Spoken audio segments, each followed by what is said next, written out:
মনোবীক্ষণ polyclinic, চিকিৎসার জগতে এক দশক। এখন এখানে সব বিষয়ে ডাক্তারবাবু একসাথে তলায়। ফোন করুন 7477999515 এই নম্বরে।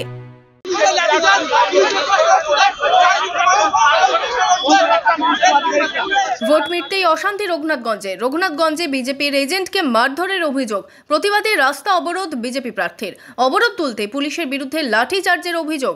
জঙ্গিপুর লোকসভা কেন্দ্রের বিজেপি প্রার্থী ধনঞ্জয় ঘোষের অভিযোগ, মঙ্গলবার ভোট কর্মীরা বুথ ছাড়ার পর রঘুনাথগঞ্জের মির্জাপুর গনকর এলাকায় বিজেপি এজেন্ট অশোক কর্মকারকে মারধর করা হয়।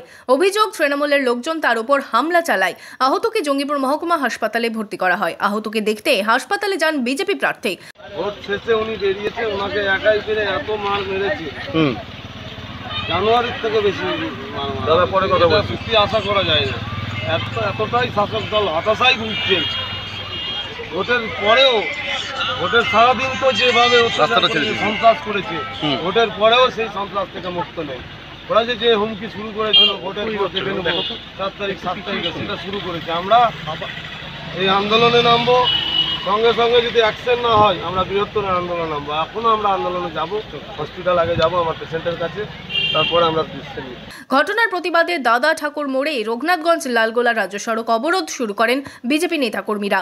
বেশ কিছুক্ষণ অবরোধ চলার পর ঘটনাস্থলে পৌঁছয় রঘুনাথগঞ্জ থানার পুলিশ। বিক্ষোভকারীদের সরাতে পুলিশ লাঠিচার্জ করে বলে অভিযোগ। বিজেপি প্রার্থীকে রাস্তা থেকে তুলতে গেলে তার নিরাপত্তা রক্ষীদের সাথে ধস্তাধস্তিতে জড়িয়ে পড়েন পুলিশ কর্মী আধিকারিকেরা।